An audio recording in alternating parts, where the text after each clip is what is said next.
قرآن حکیم کے اندر اللہ تعالیٰ نے بیان فرمایا، اے میرے پیارے نبیوں، اگر تم نے ہماری ذات میں کسی کو شریک ٹھہرا لیا، وَلَوْ أَشْرَكُوا لَحَبِطَ عَنْهُمْ مَا كَانُوا يَعْمَلُونَ،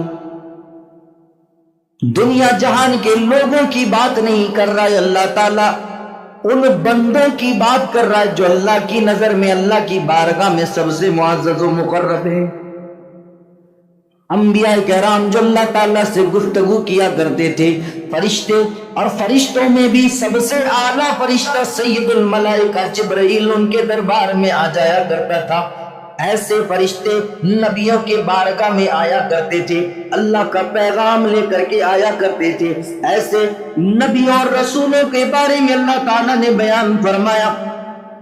وَلَوْ أَشْرَكُوا لَحَبِطَ عَنْهُمْ مَا كَانُوا يَعْمَلُونَ، اے میرے برگزیدہ پیغمبروں، اگر تم میری ذات میں شرک کر لو، میری ذات میں اگر کسی اور کو بھی مدد کرنے والا مان لو، کسی اور کو بھی غوث مان لو، کسی اور کو بھی دینے والا مان لو، کسی اور کو عطا کرنے والا مان لو، کسی اور کو شفایابی دینے والا مان لو، کسی اور کو اپنا مالک مان لو، کسی اور کو اپنا آقا مان لو، سنو دنیا کے پیغمبر، ہم نے تمہیں پیغمبر ضرور بنایا، ہم نے تمہیں دنیا میں رسول ضرور بنایا ہے، ہم نے تمہاری دعاؤں کو قبول کیا ہے، ہم نے تمہاری کسی بھی دعا کو مسترد نہیں کیا ہے، اور نہ ہی تمہاری کسی بھی عبادت کو مردود قرار دیا ہے، یہاں تک کہ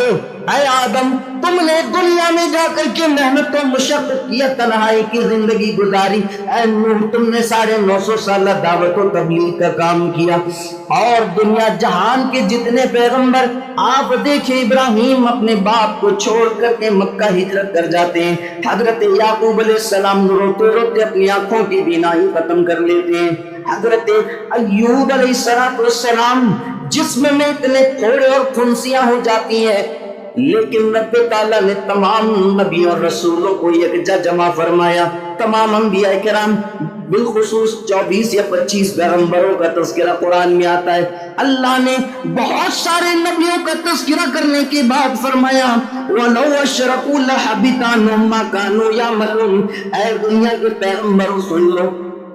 اگر تم نے میری ذات میں شرک کر لیا ہوتا، ہم تمہارے سارے اعمال برباد کر دیتے۔ سوچئے ذرا، ہم تو معمولی آدمی، صبح سے شام تک کما کر کے کھانے والے، نہ جانے ہم دن میں کتنی غلطیاں کرتے ہیں، کتنے نہ جانے ہم سے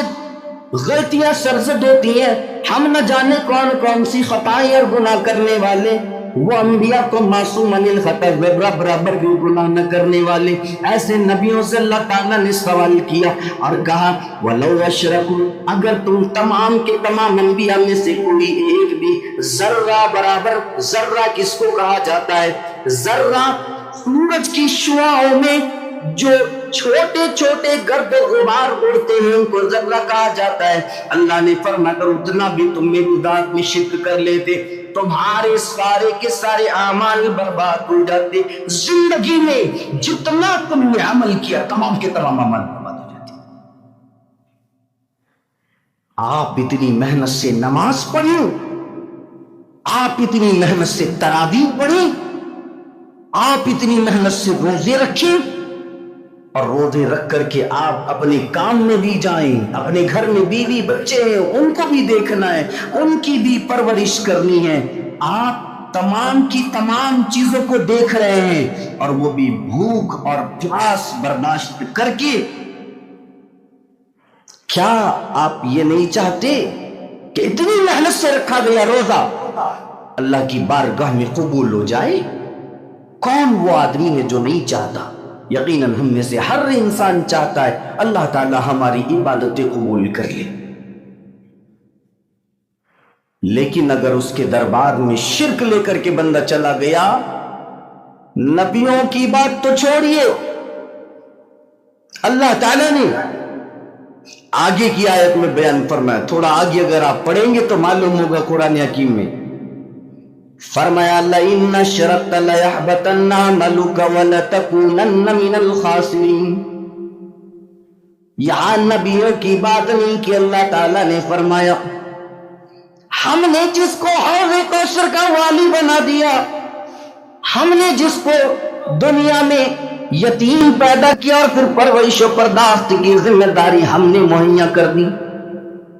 ہم نے جس کو تمام انبیاء کا سردار اور امام بنایا،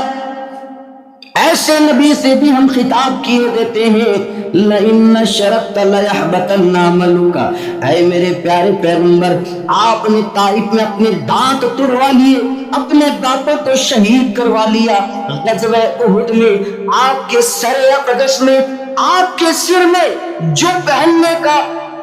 ٹوپی ہوتی ہے جو آدمی پہنتا ہے جنگ میں، لوہے کی ہوتی ہے اور ہیلمٹ ٹائپ کا ہوتا ہے، اے میرے پیارے نبی آپ نے غزوہ احد میں وہ اپنے سر میں گھسا لیا، چمڑے میں گھس گیا تھا، صحابی رسول اپنے دانتوں سے پکڑ کر کے نکالتے ہیں۔ آپ نے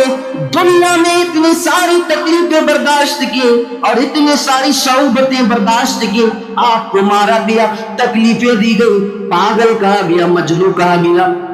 شاعر کہا گیا، نہ جانے کون کون سی گالیاں دی گئی، لیکن اے میرے پیارے نبی آپ نے اگر ہماری ذات میں شکر کر لیا، ہم آپ کی تمام تکلیفوں کو ردی کی ٹوکری میں ڈال دیں گے، ہم آپ کی تمام صعوبتوں کو نہ دیکھیں گے، ہم آپ کی تمام عبادتوں کو، کہ آپ نے ہر شب اللہ تعالیٰ کے دربار میں تہجد کو پڑھا ہے، آپ نے رو رو کر کے دعائیں کی ہیں، اے میرے پیارے پیغمبر اگر آپ نے بھی شرک کر لیا تو ہم آپ کے تمام اعمال برباد کر دیں گے۔